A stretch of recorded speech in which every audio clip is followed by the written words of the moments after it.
Apocalipsis.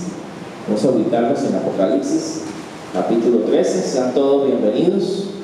Las personas que nos están visitando, ¿verdad? También sean muy bienvenidos en este lugar. Esperamos que este estudio pueda ser de bendición a la vida de cada uno. Apocalipsis 13.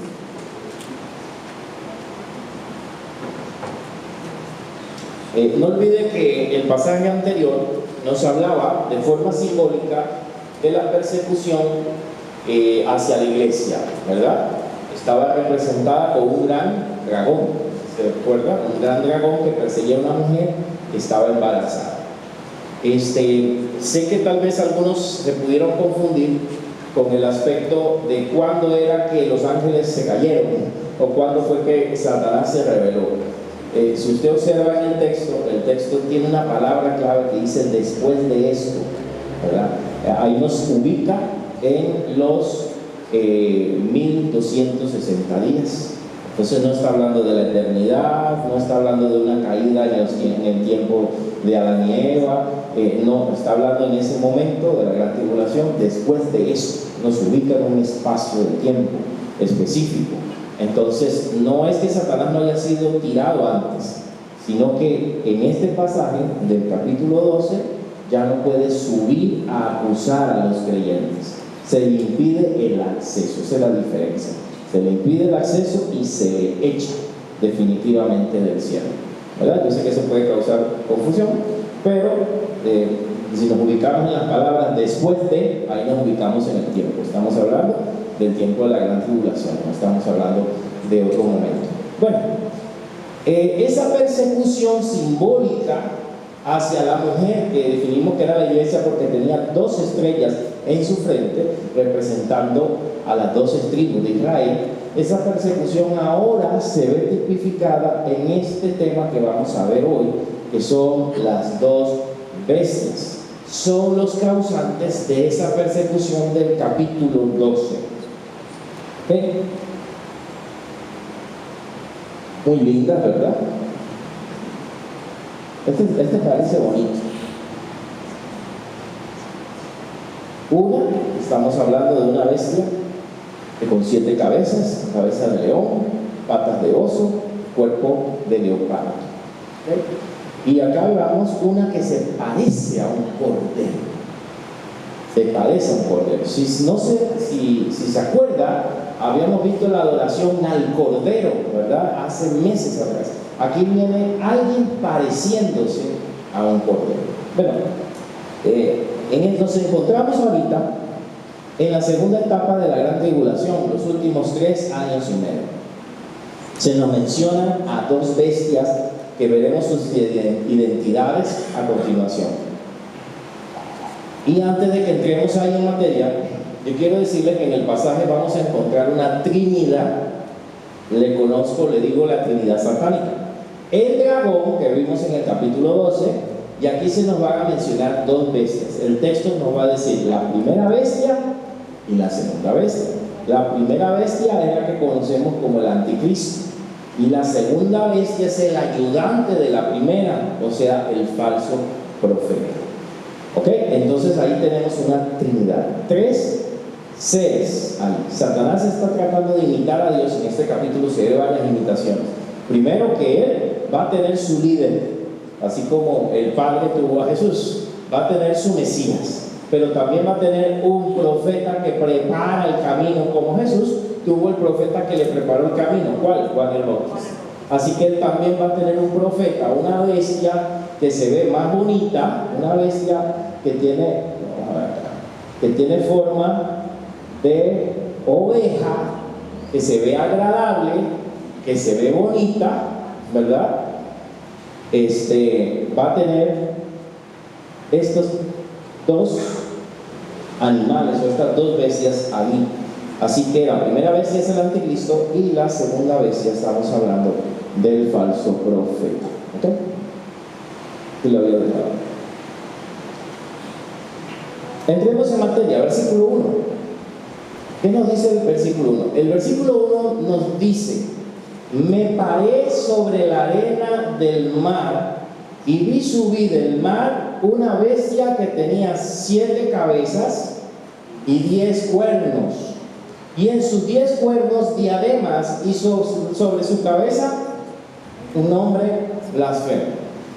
Es la misma cantidad de cuernos que el dragón que vimos en el capítulo 12, o sea, están relacionados, pero el dragón es Satanás. Y acá estamos hablando de un gobierno, acá estamos hablando del gobierno del anticristo. Dice que sube de la arena del mar. ¿Qué significa eso? Primero vamos con esto. Sube del mar. No sé si alguien se acuerda qué simbolismo era el mar. ¿Perdón? Por ahí. ¿Qué tiene el mar? ¿Qué significa? Movimientos, ¿verdad? El mar tiene movimiento. ¿Ok? Esta bestia sale del mar, o sea, de la turbulencia, de la política, del movimiento de los seres humanos, de un ambiente en movimiento. Es diferente a la otra bestia, que ahora lo vamos a ver, que sale del otro lado. Pero esta sale del mar, esta sale de los movimientos probablemente políticos, de los gobiernos, de las alianzas, de un montón de cosas. El mar, en la Biblia, aunque se dice que en el mar la vida es más sabrosa, ¿verdad? El mar, en la Biblia, es símbolo de caos, de inestabilidad. En cambio, por eso es que nos dice que en los cielos nuevos y la tierra nueva o el paraíso no va a haber mar. Y uno dice, pero tanto que me gustaba el mar. Pero es simbólico, porque está quitando el caos. Ya no va a haber caos, va a ser todo tranquilidad. Y el mar que va a haber es un mar de cristal, o sea, tranquilo, no tiene olas, no tiene movimiento. Simbólico, por supuesto. No sé si va a haber mar o no, pero lo que quiere decir es que va a haber tranquilidad. Y aquí la bestia sale de la intranquilidad, sale de la confusión, sale de la política, sale de los gobiernos de la tierra que siempre están de forma inestable. ¿Cuántos cuernos tenía? Ya eso lo vimos. Tenía 10 cuernos. El cuerno significa poder, autoridad. No es que esos bichos van a salir por ahí como algunos se lo imaginan, o comerse la gente, como hacen algunas películas, las bestias del Apocalipsis, unas películas chinas, ¿verdad? No, representan un gobierno. Las bestias eran representadas en la antigüedad como gobiernos. Daniel vio también una visión de bestias, que está en Daniel capítulo 7, versículo 3, y si alguien lo tiene lo puede leer. Nos muestra ahí otras imágenes parecidas.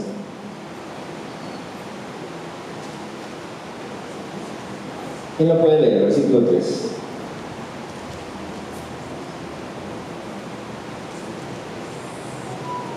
A todo, hermano. Amén. Léalo, hermano, por favor. Dice, del mar salían 4 bestias enormes, cada una diferente de la otra.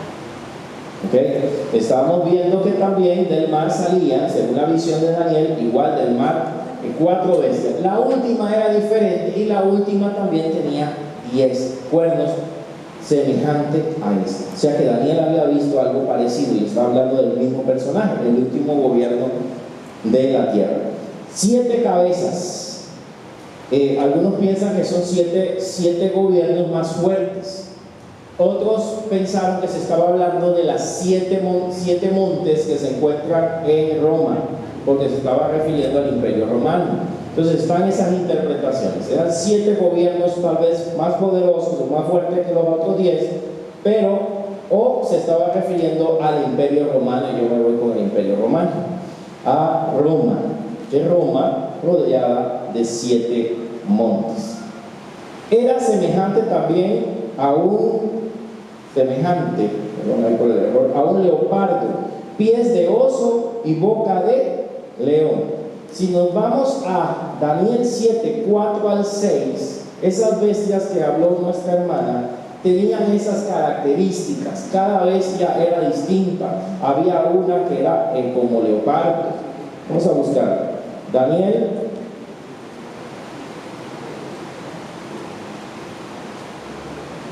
7. Daniel ve algo parecido también. Daniel 7, versículo 4. Dice, la primera bestia era como un león, tenía alas de águila, ¿verdad? Y ahí viene toda la descripción. Voy a irlas brincando los detalles porque eso ya lo vimos hace tiempo y si no lo vio, está en las grabaciones de la iglesia. Verso 5. Y aquí otra segunda bestia, ¿era semejante a un qué? A un oso. En el verso 6, la otra era semejante a qué? A un leopardo. Vea que son los mismos animales que en Apocalipsis los meten en una licuadora y hacen uno solo, ¿verdad?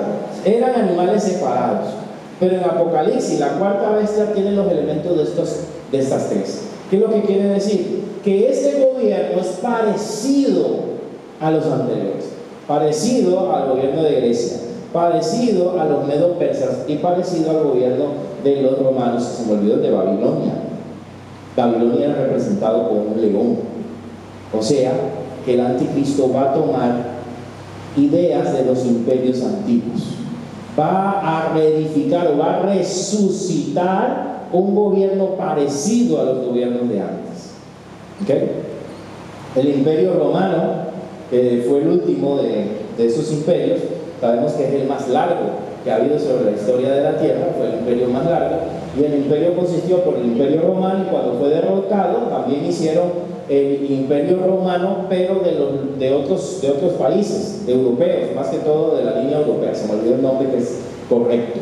Entonces siguió otra cantidad de años, fue el imperio más largo. Ese imperio, que hoy sería el mundo europeo, se ha de levantar en los últimos tiempos, no con lanzas, no con jabalinas, pero el medio europeo es un medio muy fuerte hoy en día. Su moneda, aunque lucha, baja, sube, ahí va, sigue siendo fuerte, y su sistema entre ellos enlazados sigue siendo fuerte. Se ve que quieren resucitar, y estos países eran del imperio romano antiguo. Entonces es un gobierno que trae características de los gobiernos anteriores. Trae parte del leopardo, trae parte del oso, ¿verdad? Trae parte de la boca del león, trae parte de los gobiernos anteriores, que Daniel había visto también en una imagen, si se acuerda, una imagen que tenía una cabeza de oro, un pecho de plata, el vientre de ¿qué? Fue lo que vio, de bronce, y los pies de hierro. La cabeza de oro de la Babilonia. El pecho, de plata eran los medos y persas que tenían una alianza. El vientre, o la cadera, que eran los griegos por la parte de la sensualidad. Y las piernas, la más larga del imperio romano, que fue el más largo del mundo. Daniel vio eso mismo eran las mismas bestias que lo estoy diciendo, el león, el leopardo, el oso, ¿verdad? Que se fusionan y se hace un imperio nuevo, un imperio que resucita o se levanta al final de los tiempos. Él lo ve todo mezclado, ¿verdad? Si usted ve algo de la imagen, leopardo, aquí un pedazo de leopardo, la cabeza, y de león y las garras del oso, están mezclados entre sí. El versículo 2, ¿qué nos dice? En el versículo 2 de Apocalipsis, perdón, tenemos que irnos a Apocalipsis. ¿Qué nos dice el versículo 2?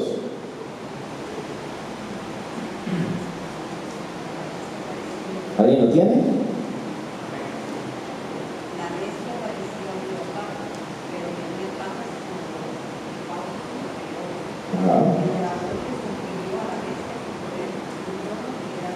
Ok. ¿Quién le dio poder a la bestia?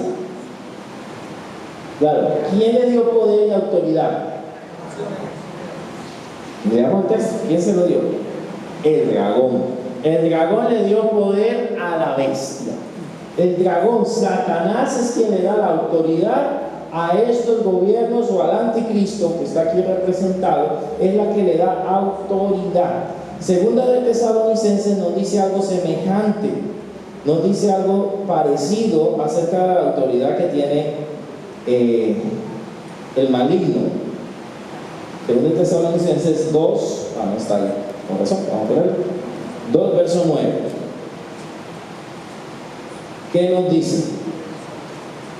El versículo 9 dice: el inicuo cuya venida o advenimiento, que es lo mismo, es por obra de Satanás. Vean, la bestia que recibe autoridad. Y aquí dice que el inicuo, hablando de un hombre, cuya venida es por obra de Satanás, con gran poder y señales y prodigios mentirosos y con todo engaño de iniquidad para los que se pierden por cuanto no recibieron el amor para ser salvos.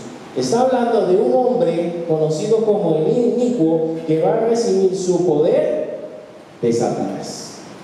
Esta bestia recibe su poder de Satanás. Así que la bestia y el inicuo son el mismo.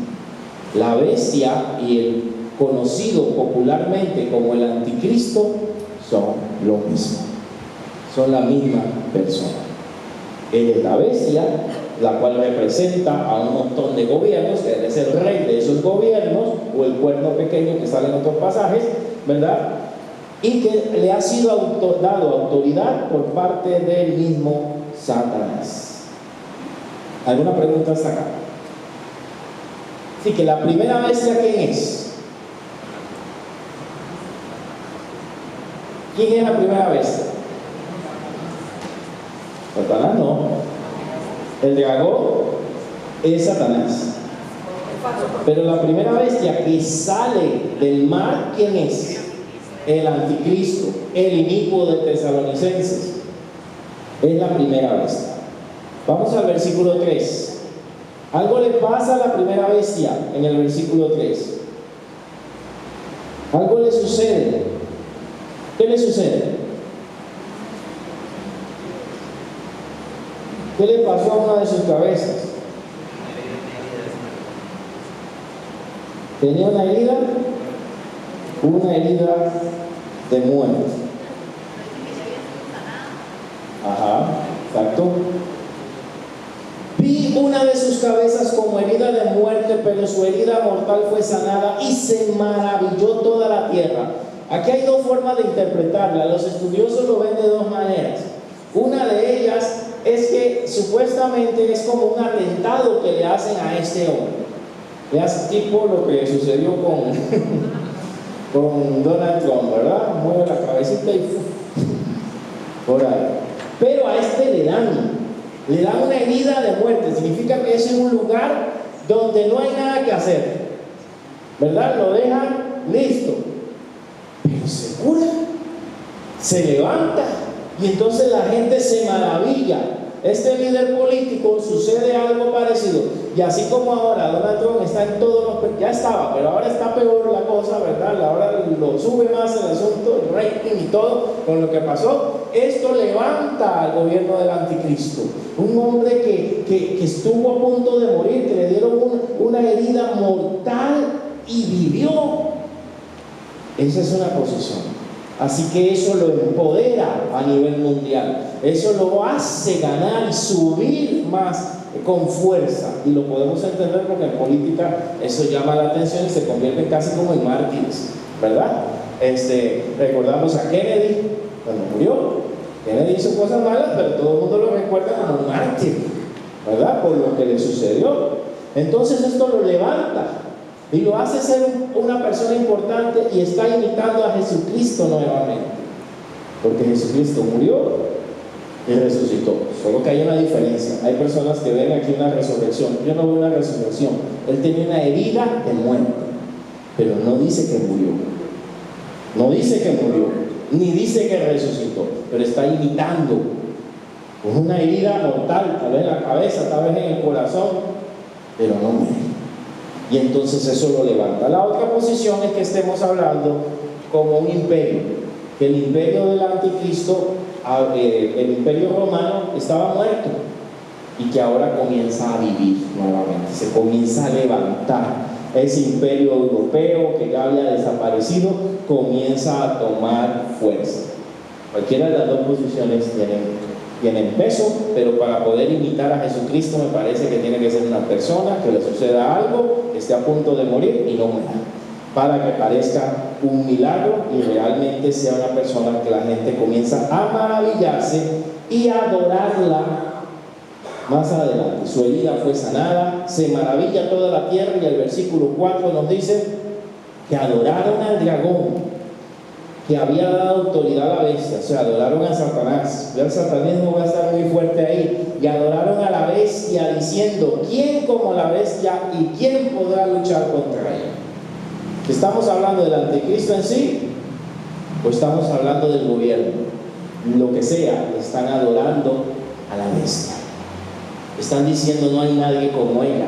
Pudo vencer la muerte, es lo que están queriendo decir. Pudo burlar la muerte, pero jamás como nuestro Señor Jesucristo. Vea que es un imitador.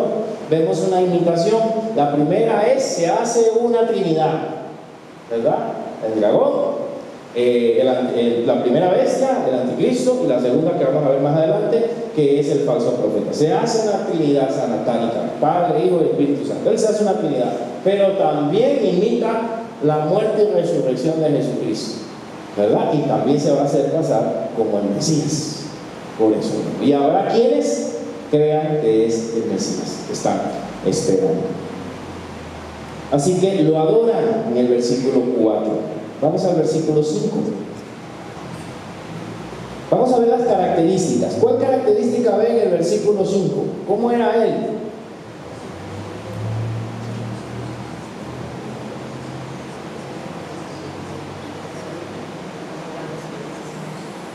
¿5:6? ¿Cómo era él? Bocón, ¿verdad? ¿Hablaba qué? Ajá, ¿sí? Pero hablaba grandes cosas. O sea que era una persona elocuente. Recuérdense a Hitler, lo que han estudiado, y si no, búsquenlo. Hitler era una persona que convencía con sus palabras. No digamos a toda, casi toda una nación, la mayoría, con unos porcentajes que se levantaron contra él, inclusive algunos pastores evangélicos en aquella época que escribieron algunos libros, y fueron a la cárcel, se levantaron contra Hitler. Pero Hitler, en su mayoría, con su verbo, con sus palabras, logró engañar a una nación y meterle en la cabeza que ellos eran superiores.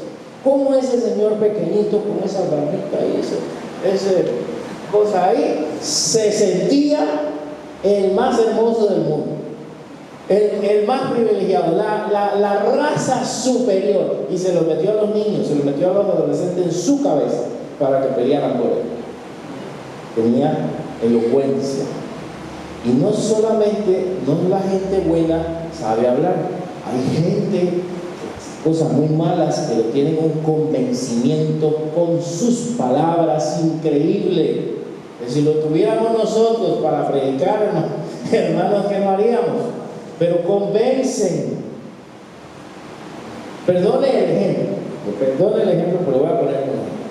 Nosotros, si pedimos tal vez decimos algo, las iglesias conservadoras, por ejemplo, una ofrenda, puede ser que la gente se ofenda. Uy, están pidiendo, están molestando. Pero en estas iglesias le sacan hasta el último centavo y la gente va feliz. ¿Cómo lo logran? Poder de convencimiento. Hay un poder ahí, hay una forma de hablar, hay una elocuencia ahí. Y yo no creo que sea del Espíritu Santo, que se la da otra cosa. Y las sectas también tienen esa habilidad para enredar, y tienen líderes claves para eso, con una habla, con un verbo, con una habilidad increíble para jalar miles de personas, de miles de seguidores, miles de likes, por así decirlo. Pero la verdad siempre va a tener menos.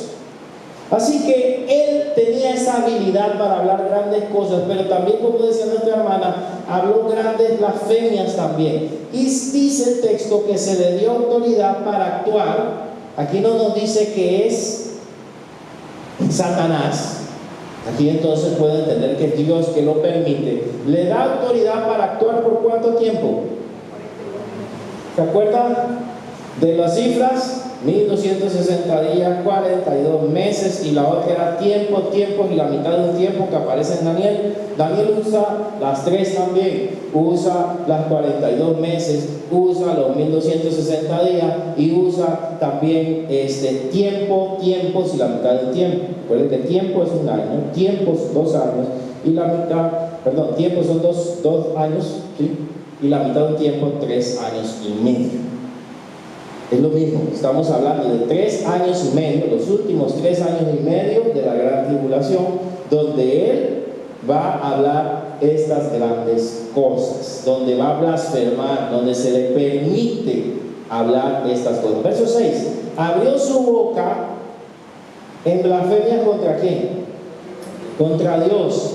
Vea que parece que está hablando de un ser humano, para blasfemar de su nombre, de su tabernáculo, o sea, el cielo, de los que moran en el cielo, o sea, a todos maldijo, a los ángeles, a todo el mundo. Blasfemó contra Dios. Por ahí creo que uno de mis hijos me estaba enseñando un video sobre personas que han blasfemado contra Dios. ¿Qué les ha pasado a esas personas que han blasfemado contra Dios? A ver, en esta época, recuerden aquel del Titanic que dijo, ni Dios puede hundir este barco. Y al ratito, ¿verdad? Y otros, no voy a mencionar, que hablaron contra Dios y quedaron en condiciones muy malas, científicos y demás. Meterse con Dios es un problema. Blasfemar contra Él es un problema muy grande. Y aquí se nos dice que a Él se le permite, sí, se le permite que lo haga por 3 años y medio, ¿verdad? Se permite que Él hable estas cosas. Usted puede ver su referencia en Daniel 7, 8, 25, donde dice que el cuerno pequeño también hablaba grandes cosas y blasfemias también. Daniel 7 es referencia prácticamente a este pasaje en muchos aspectos. ¿Qué más hizo? Hizo guerra contra los santos y los venció. Oiga, ¿cómo que Satanás y el malo vencen? Esto nos debe dar una enseñanza. No, a veces no sucede como en las películas, ¿verdad? Las películas, usted vea, no sé, que tienen un final feliz. Y usted dice, ay, ¿por qué terminó tan feo esa película? Yo quería que terminara así. Bueno, la vida no es así, ¿verdad? Y no siempre hay finales felices. Aquí va a haber un final feliz, pero Satanás gana en momentos. ¿Pero por qué gana? Porque Dios se lo ha permitido por un tiempo definido. Tal vez usted está orando, tal vez usted está luchando con muchas cosas, usted viene bien, viene buscando de Dios, viene sirviendo y viene un problema, viene una circunstancia, usted dice que he hecho mal. Tal vez no ha hecho nada mal. Recuerde que también nos piden para zarandearnos, para probarnos. ¿Cómo termina nuestra prueba? ¿Qué decimos en medio de la prueba? Recordemos a Job, nuestro mayor ejemplo. Estamos en una guerra. ¿Y qué decía el mismo Pablo? Yo sé que hay una teología que dice que no, usted nunca ha derrotado, usted no, podemos estar derribados, pero nunca, ¿verdad? Derrotados. Podemos pasar por situaciones difíciles, en hambre, en angustias, pero somos victoriosos por la obra de Cristo en nosotros, no por lo que estemos viviendo. Y la victoria del Señor va más allá de los eventos que estén pasando. Hizo guerra contra los santos y los venció, pero eso era temporal. Eso es donde aparece también en Daniel 7:21, dice que hizo guerra contra los santos y los venció. La misma frase. La misma frase. Así que, si usted ve la semejanza entre Daniel 7 y Apocalipsis es grande, que no podemos decir que no están hablando del mismo personaje. En el verso 7 dice que se le permitió, vea, se le permitió. Significa que recuerde que Satanás para tocar a sus hijos tiene que pedir permiso. Se le permitió hacer guerra contra los santos y vencerlos. Llega el momento que parece que él está ganando. ¿Y cuál es el destino de él? La muerte, la destrucción. Se le permitió hacer guerra contra los santos, o sea, contra los creyentes de aquella época. Y también se le dio autoridad sobre ¿qué? Sobre toda tribu, sobre todo pueblo, lengua y nación. Se supone que Jesús es el rey de toda tribu, lengua y nación. pero a él se le permitió. ¿Qué dijo Jesús? ¿Qué le dijo el mismo Satanás a Jesús en la tentación? Yo todos estos reinos te daré si postrado me adorares, porque a mí me han sido entregados. ¿Cuándo se lo entregaron? Adán y Eva en el huerto, cuando se sometieron a Satanás, entregaron toda la autoridad. Aquí viene, es una restauración del poder de Dios y el de la iglesia y el ser humano. Pero aquí se le da autoridad sobre todo el mundo. Sobre todo el mundo. No lo digo yo, lo dice el texto. Así que no podemos pretender de que este mundo nos ame, de que este mundo nos quiera, nos chinee. Bien dice la Biblia que no somos de este mundo. Estamos en este mundo y no somos de este mundo. Si nos acomodamos, cuidado, siempre va a haber algo. Trabajo siempre va a haber alguien que no le caiga bien. En el gobierno siempre va a haber alguno que va a tratar de perseguir la iglesia. Eso es parte de la normalidad. Es más, cuando estamos tranquilos es que la iglesia se enfría. Cuando no nos hacen nada, porque nos estamos buscando, estamos muy tranquilos. Pero cuando la iglesia es perseguida, vean Hechos. Cuando la iglesia fue perseguida fue cuando más creció. En medio de la persecución es donde la palabra corre. Siempre. Donde Dios se glorifica y se manifiesta. En medio de la prueba es donde Dios se glorifica en nuestras vidas. Es donde sale quien verdaderamente somos. Es donde brillamos. El oro se prueba con ¿qué? Con fuego. No con agüita. Con fuego. Para que bote la impureza y para que dé el brillo que debe dar, la calidad que debe dar. El versículo 8 es muy teológico y espero que cuando terminemos este estudio de Apocalipsis podamos ver un estudio de Romanos que habla mejor sobre este tema. Así que voy a verlo por encima y probablemente usted quede un poco patinado porque el versículo lo menciona. Nada más dice: y la adoraron todos los moradores de la tierra cuyos nombres no estaban escritos en el libro de la vida del Cordero. Oiga, problema con el tema de la predestinación acá. Necesitamos un estudio específico de eso. Pero dice que ya no estaban escritos. Esos fueron los que se dieron, esos fueron los que adoraron. Ahora, tampoco debemos interpretar de que el ser humano no tiene decisión. Es un robot, Dios predestinó a unos y nadie decide, ya todo está escrito. También es un extremo de la doctrina. Dios tiene las cosas armadas desde el principio, pero las personas toman su decisión y son juzgadas por sus propias decisiones. ¿Cómo hace Dios para dar libertad al ser humano y para establecer su soberanía y hacer las dos cosas a la vez? No lo sé. Es como que me pregunte cómo hacía Jesús para ser Dios y para ser hombre al mismo tiempo. Es un misterio. Pero aquí vemos que los que adoraron a la bestia eran personas que no estaban escritos en el libro de la vida. Es lo que me dice el texto. Lo puedo discutir de distintas maneras, ¿verdad? Pero ahí me lo dice. Cuyos nombres no estaban anteriormente, en el pasado, escritos en el libro del Cordero, que fue inmolado desde el principio del mundo. A nosotros nos cuesta entender esto. Y con todo respeto, yo sé que muchos vienen de distintas denominaciones y tal vez esto choca. Hermanos, sin embargo, Dios es Dios. Dios no se limita a nosotros. Dios sabe y conoce todas las cosas y arma su plan con su conocimiento perfecto. Y aún así da libertad al hombre, pero ya sabe lo que va a pasar. Advierte al hombre, pero sabe la respuesta. Y no interviene para que sea una respuesta o una acción única, libre, no manipulada. Tanto es así que si usted sigue leyendo el texto, dice, se complica un poquito más. Estaban escritos en el libro de la vida del Cordero. Pero vea cuándo dice que fue inmolado el Cordero. ¿Cuándo fue inmolado? Desde el principio de la creación. Pues eso, Dios no murió en la creación.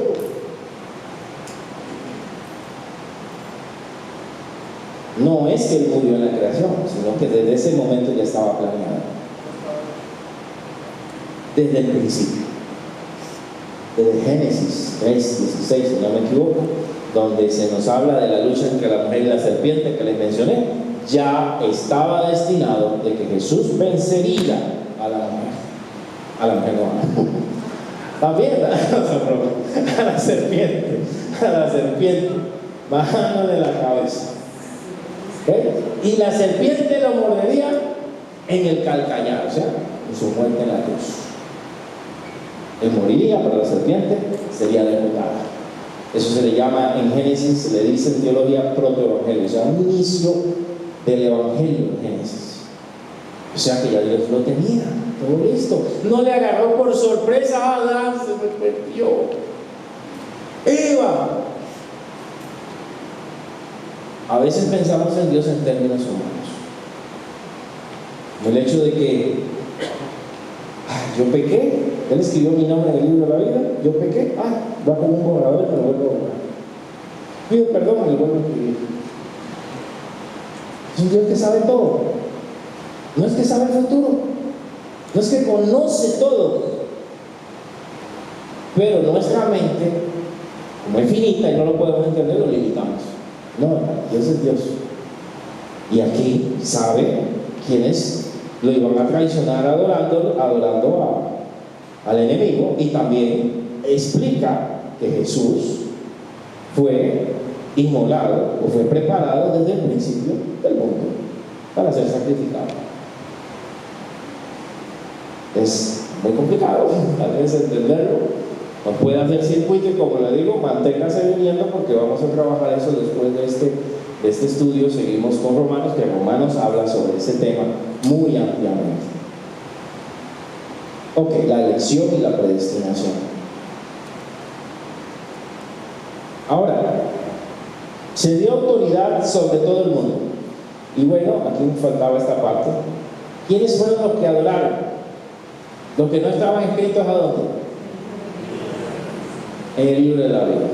No es que Dios escoge a uno y rechaza a uno. Bueno, algunos teólogos como Juan Calvino pensaba eso. Sino que Dios también sabe, conoce, da libertad, pero al final Él conoce todas las cosas. Él sabe todo. Él sabe todo. El hombre tiene decisión y decide alejarse de Él. Del cordero que fue inmolado desde el principio del mundo. Ahí se la dejo para la tarea, el verso 8. Seguimos, versículo 9. No sé si tienen una pregunta hasta acá. Sí.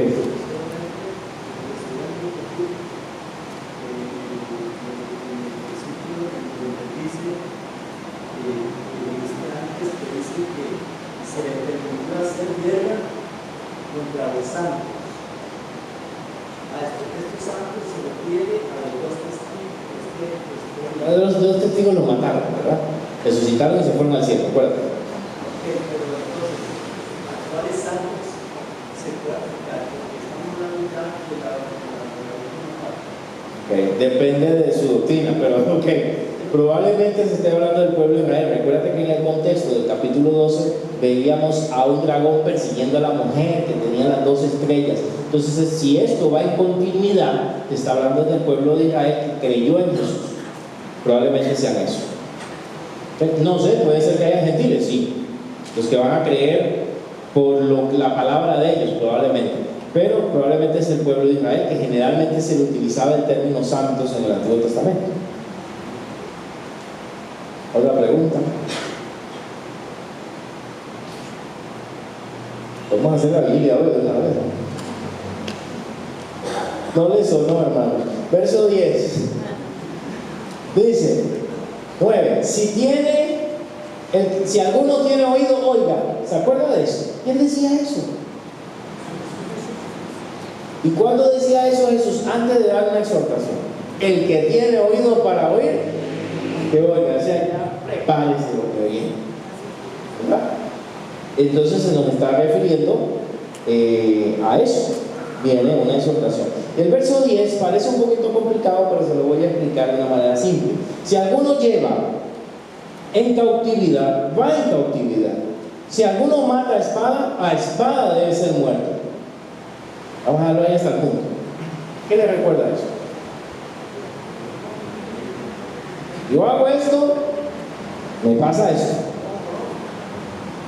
Un ojo por ojo, más o menos.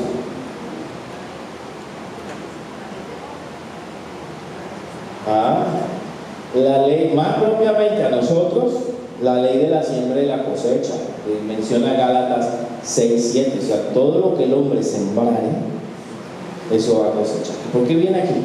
Bueno, lo que está haciendo el anticristo es destrucción. Lo que va a hacer el anticristo, estamos hablando que había hecho guerra contra los santos. Entonces, ¿qué le está pronosticando? Muerte. Lo que hiciste a los míos, también lo vas a sufrir. ¿Verdad? Lo que se siembra, se cosecha. Llevaste en cautividad, también vas a recibir lo mismo. Mataron a espada van a ser muertos. Porque no solamente es el anticristo, estamos hablando de seguidores, estamos hablando de gobiernos, estamos hablando de seres humanos que también están detrás de él haciendo lo que él quiere. Y la otra parte, después del punto, dice: aquí está la paciencia y la fe de los santos. ¿Qué quiere decir eso? ¿Cuál es la paciencia? ¿Cuál es la fe de los santos? Eso lo dio. Me sacó de la boca. Esperar a que Dios haga justicia. Eso le toca. O sea, Él no los está mandando a defenderse. Agarren sus armas y defiéndanse contra el anticristo. Como hay una película donde agarran las armas y van a pelear contra el anticristo. Nada que ver. Los está mandando a reposar. Los está mandando a tener paciencia, a esperar que pasen esos 3 años. No cuesta eso. En una batalla injusta, o sea, le está diciendo: no se defiendan. Ellos van a cosechar. Y es lo que nos menciona la Biblia en muchos casos cuando nos hacen injusticias. El Señor es el que nos venga.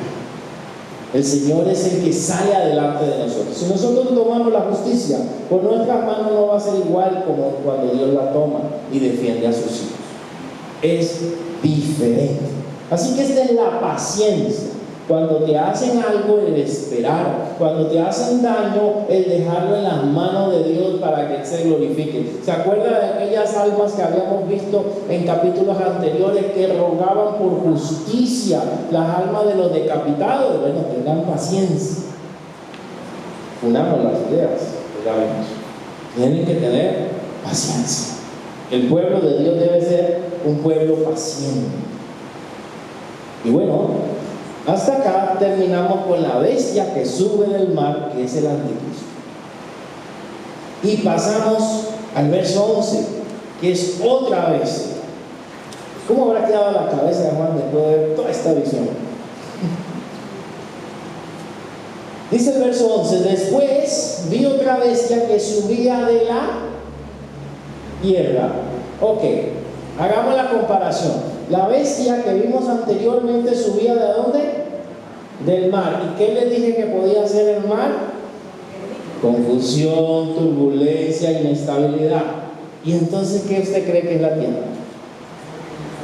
Estabilidad, firmeza. Eso es interesante. No es una firmeza divina, pero es una firmeza. Este sale de la tierra. Este sale de un ambiente más firme, un ambiente más sólido que el ambiente político, que es inestable. Hoy está un rey, mañana se muere, ponen otro, quitan un gobierno, son comunistas, después se convierten. La tierra cambia. Eran democráticos, pasaron a otra cosa. Hubieron países que fueron democráticos y se convirtieron en comunistas. Ha pasado, no les sirvió la democracia y dijeron: esto no sirvió, hagámoslo comunista. Y ha pasado una historia, se cambia. Es inestable. Pero aquí hay firmeza, aquí hay estabilidad. Esta bestia sube de la tierra, sube de un ambiente más estable. Vamos a ver el verso 11. En el verso 11 también dice que tenía dos cuernos semejantes a los de un cordero. Aquí está tratando de imitar ¿a quién? A Jesús, que es el Cordero Inmolado. Pero más que todo, se parece a un cordero. Si alguien puede ver Mateo 7, versículo 15. Echarle un ojo a Mateo 7, versículo 15. Y vea la analogía que hace Jesús en cuanto a los corderos.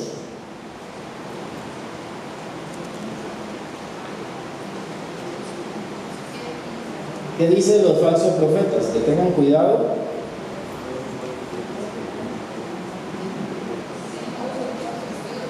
Lobos vestidos de ovejas. Entonces, este ser, este individuo parece manso, pero no lo es. Es manso, pero no manso, ¿verdad? Parece, pero no lo es. Parece una oveja, parece algo tierno, parece algo bonito, agradable a las personas. Habla de una forma agradable, es convincente, no como el otro que era elocuente, que tenía palabras fuertes y de autoridad. No, este es más sutil, es diferente. ¿Verdad cómo el diablo trabaja de las dos formas? Alguien con mucha elocuencia y fuerza, y alguien que es muy sutil, muy pasivo, muy tranquilo, parece una oveja. ¿Aquí de quién estaremos hablando? Esta segunda bestia le conocemos como el falso profeta. Ahora vamos a ver dónde lo hago la referencia. Como el falso profeta. Viene de un ambiente más estable que es la religión. La religión ha cambiado, pero no quiero decir nombres, pero hay cierta religión que ha sido estable a través de mucho tiempo. De mucho tiempo de estabilidad. Hay religiones muy estables a través de mucho tiempo. Parece un cordero, pero no lo es. Y en el versículo 12, ejerce toda la autoridad de la primera bestia. Vea cómo se pasa la autoridad. El dragón le dio autoridad ¿a quién? A la primera bestia. La primera bestia le da autoridad a esta segunda, ¿verdad? Ejerce toda la autoridad a la primera bestia y hace que la tierra y los moradores de ella adoren. Vea que esto es religioso. Adoren, ya no es político. Adoren a la primera bestia, cuya herida mortal fue sanada. Entonces la van a adorar, ¿por qué? Porque fue sanado, porque parece una resurrección, porque parece un nuevo comienzo.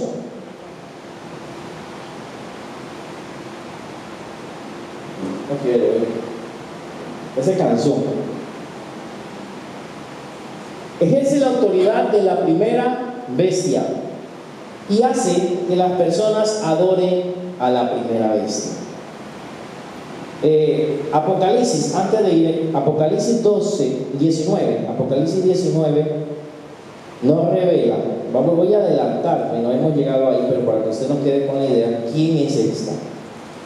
¿Quién es esta bestia?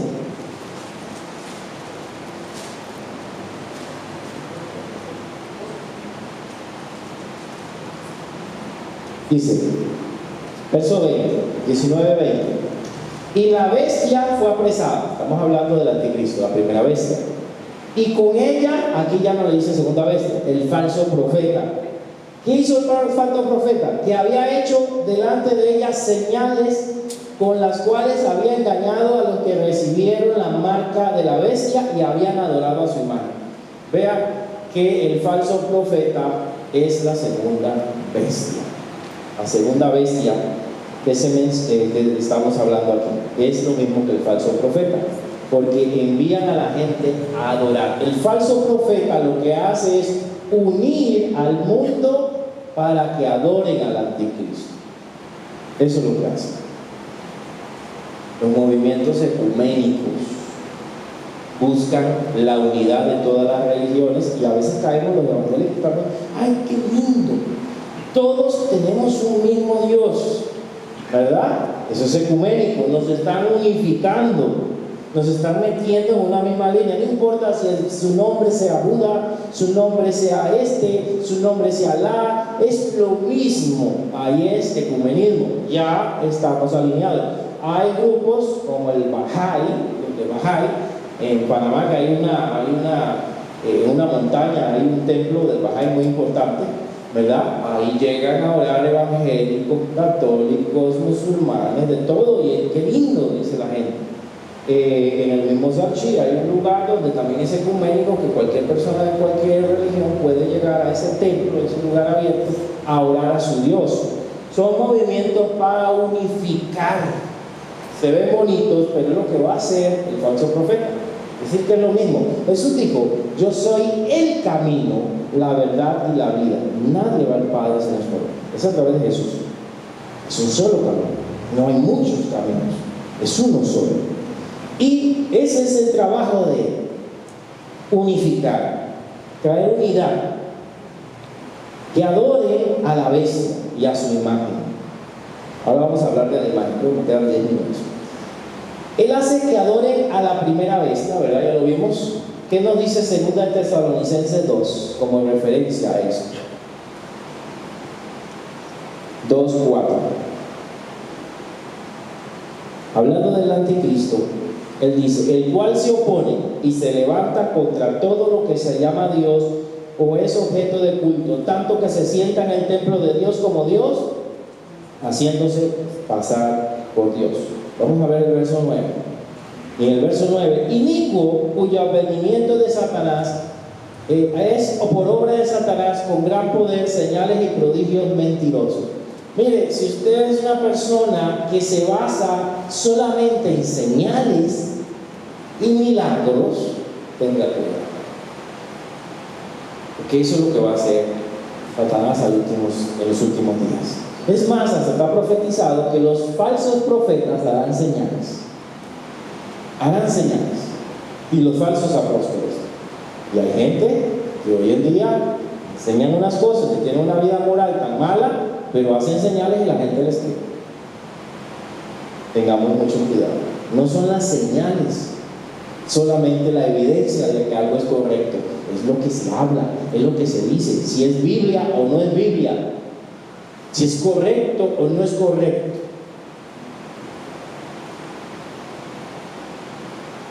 Las otras características las tenemos en el verso 13.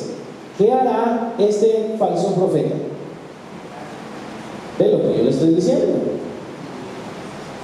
¿Va a hacer qué?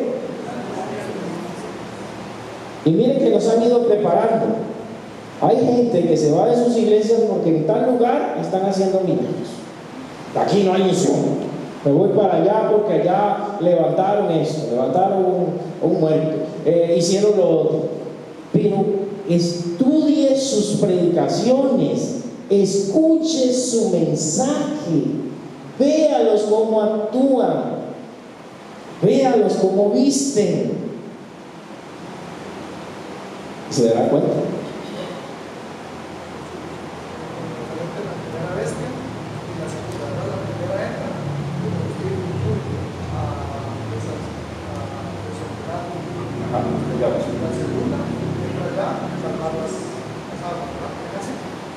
Sí, no.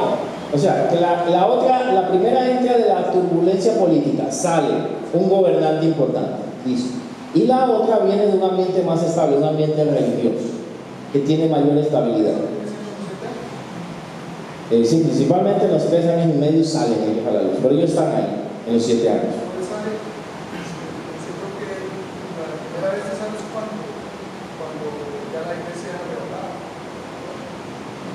Sí, si somos de los que creemos que la iglesia está arrebatada antes. O sea, ellos están en los periodos de los 7 años, pero en los últimos 3 años y medio se manifiestan con mayor fuerza. Exacto. En los últimos 3 años y medio donde ellos se dan a conocer, pero ellos ya están en el ambiente. ¿Ok? Seguimos entonces. Otras características, dijimos que hacían grandes señales. Y esta es muy importante y muy rara. ¿Qué hace él? En el verso 14.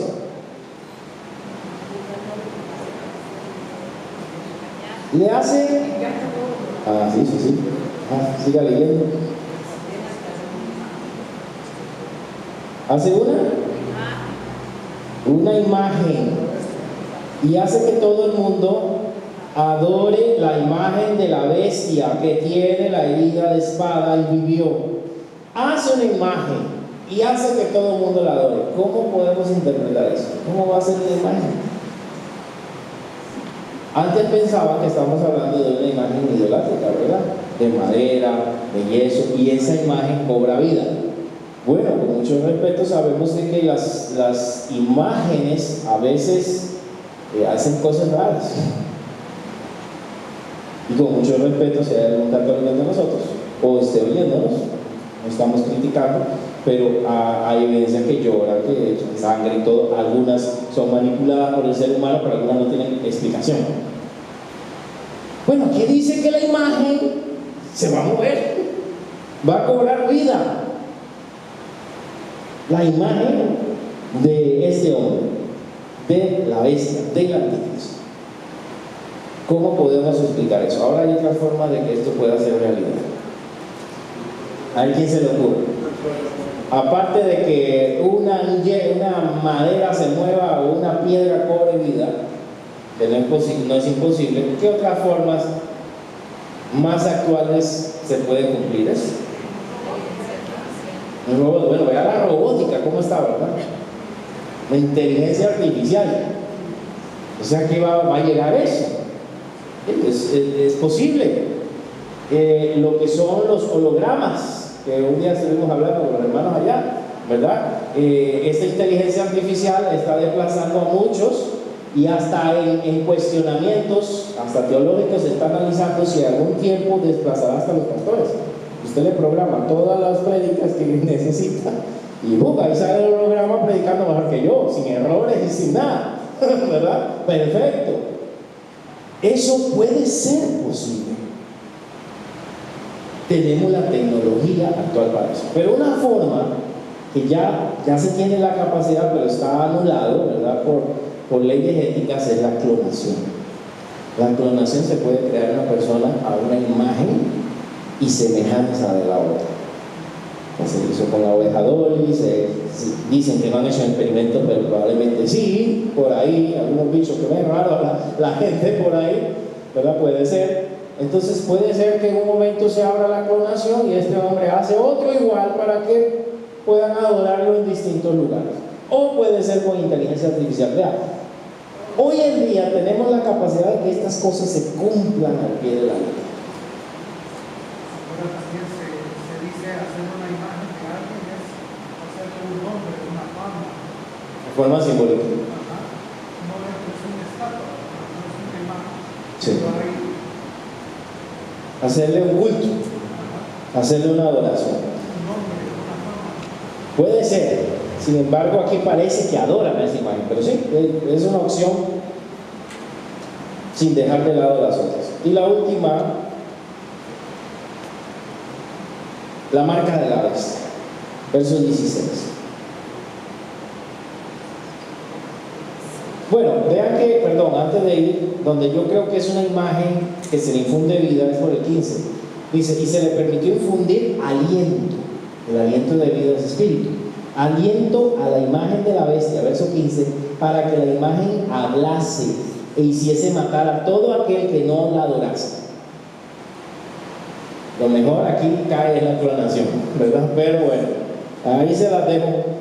Lo sabrán los que estén en aquella época. Vamos al 16.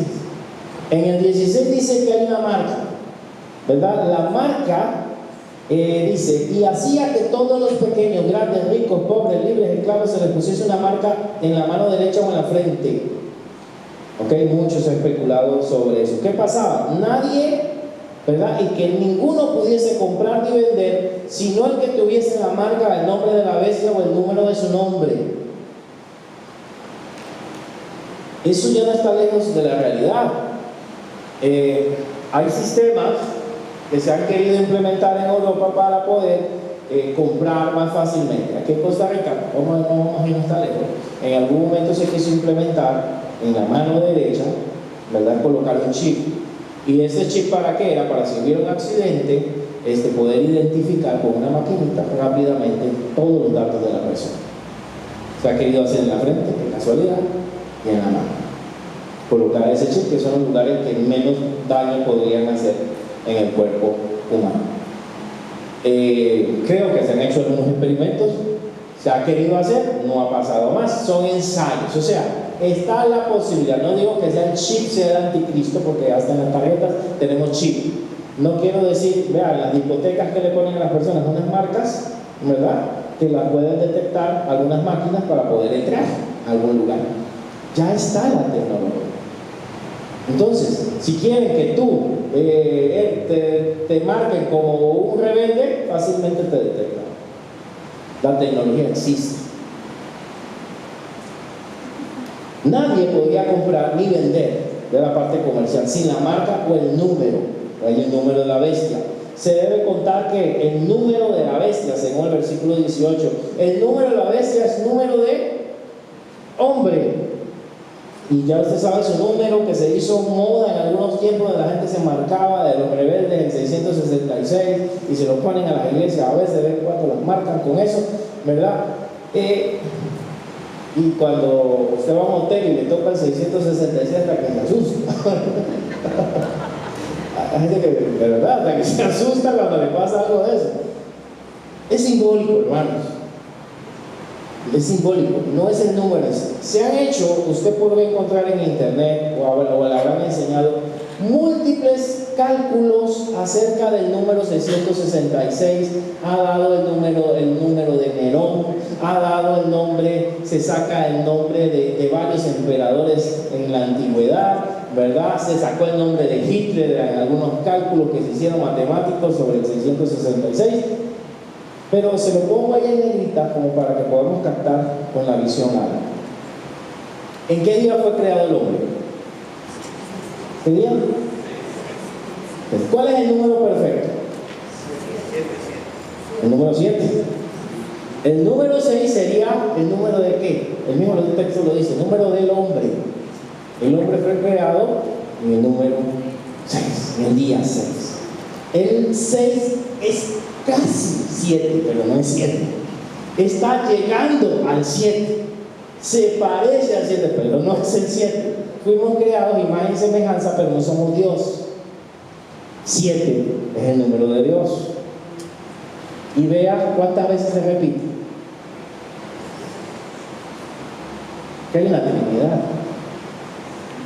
Es el hombre queriendo llegar a ser Dios, queriendo triplicarse, el hombre queriendo ser 3 veces. Entonces hay muchas interpretaciones, pero la más sencilla es esa, es el hombre anticristo queriendo llegar al nivel de Dios, imitar a Dios, imitar a la Trinidad, pero no llega al número 7, no llega a la perfección. Un hombre a la tercera potencia, ¿verdad? Satanás, el anticristo y el falso profeta, pero al final imperfectos. Nunca llega al número de Dios.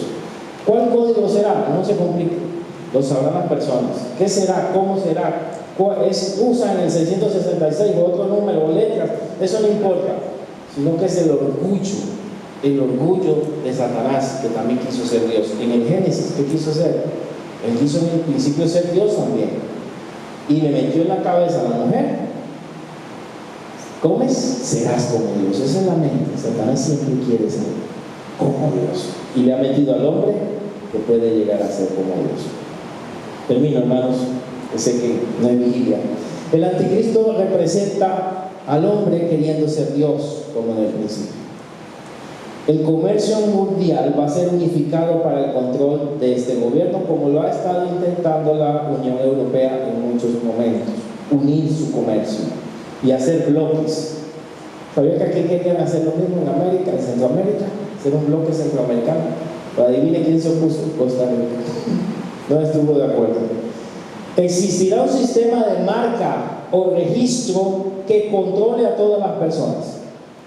La segunda bestia hace que adoren a la primera. La primera bestia sube del mar, de la turbulencia, ¿verdad? El anticristo. Y la segunda bestia sube de la estabilidad religiosa, probablemente. Y algunos captaron que quién puede ser que me equivoque, pero hay una religión muy estable a través de los siglos, ¿verdad? Y que tiene contactos con muchas naciones, aún de otras religiones. Ya existe la tecnología para colocar sellos en las manos y en la frente y obtener datos de las personas. Perdón, yo creo que me fui más adelante. Así, perdón. Bueno, el falso profeta tendrá apariencia de piedad, unirá a las religiones, el anticristo hará señales para que la gente crea, perseguirá a los santos, ganará temporalmente, y la primera bestia es una revivificación de los reinos de Europa. Y algunas aplicaciones, hermanos, como le dije, ya existe la tecnología para colocar sellos. Ya los gobiernos europeos tienen pasaporte único y viajan entre sus fronteras y quieren unificarse más. Hay organismos como la Unión Europea que ya tienen proyectos para establecer presidentes y gobernantes en toda Europa. Eso siempre lo han querido. Y la ONU, esto es ya más calientito, más reciente, un día hablaré de eso. La ONU reveló que tiene un proyecto conocido como 2030 para eliminar el crecimiento, no eliminar, ahí está mal, es para apoyar el crecimiento del movimiento LGTB y eliminar a las iglesias que lo estorben. Ya eso es un proyecto, no lo digo solo los evangélicos, lo dicen otras personas que no son creyentes.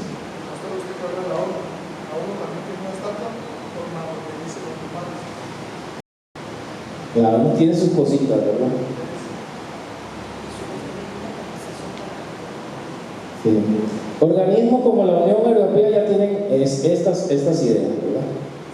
Ya tenemos movimientos ecuménicos que tratan de unir a todas las religiones. Ya existe un líder religioso que tiene relaciones públicas con todos los países del mundo. Hay un ambiente mundial contra el cristianismo y contra el judío o antisemitismo. Está volviendo de nuevo. Qué bárbaro Israel, cómo hace esto, cómo hace lo otro. Eso se está levantando nuevamente. Le pregunto, ¿qué es lo que nos falta?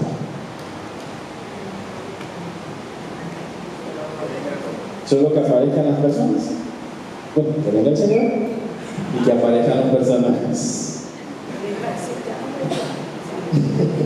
Pero si usted se quiere quedar ahí, ¿verdad? Le invito a que pueda leerse el capítulo 14, también va a ser interesante. Aquí hemos concluido viendo lo que es la bestia, las dos bestias, lo que es el anticristo y el falso profeta y el sistema de adoración que ya está siendo implementado en el mundo. Ya, o sea, no es algo nuevo, ya está funcionando. Es más, algunos cristianos creen no en la meditación como ejercicio, sino en la meditación trascendental, espiritual, lo practican. O sea, estamos mezclando un montón de cosas. Tengamos cuidado. Oramos, amados. Gracias por venir. Y son tiempos difíciles ahorita, son tiempos complicados, se pueden poner más complicados, pero sabemos que el Señor está con su iglesia. Amante Padre Celestial, hemos estudiado un poco acerca de los eventos futuros. Esperemos que estos eventos falte mucho tiempo para que se realicen, pero entendemos que ya el tiempo está muy cercano y existe la tecnología para que todo esto se cumpla. Dios, ayúdanos a vivir en santidad, que es lo principal. Ayúdanos a buscarte, a no enfriarnos cuando los tiempos son difíciles, a leer los tiempos que estamos viviendo y a entender que lo que el enemigo está esperando nada más es que se le dé la orden para aparecer en el ambiente mundial. Ayuda a tu iglesia, a que tu iglesia siga siendo luz, Señor, a que no se mezcle con otras cosas del mundo, a que pueda ser diferente. Y ante las persecuciones políticas que puedan venir de aquí al 2030, como anuncian algunos, Señor, la iglesia pueda permanecer firme y salir adelante. Gracias. Bendice a mis hermanos, llévalos con bien a sus hogares, guárdalos en el camino y dales una noche de descanso. En el nombre de Jesús. Amén. El Señor me les bendiga. No olviden que la próxima semana tenemos una mini vigilia. Estamos hablando de 11 y si se animan le tiramos a las 12, pero estamos hablando de una mini vigilia. Está dividida en dos partes, si puede venir a la primera parte, no puede quedarse en toda, igual le invitamos. Iniciamos a las 7. Primera parte generalmente va a ser 7 a 8:30 o 9 como el día de la noche de hoy. Y seguimos con una segunda parte con los que quieran terminar. El Señor me les bendiga a todos.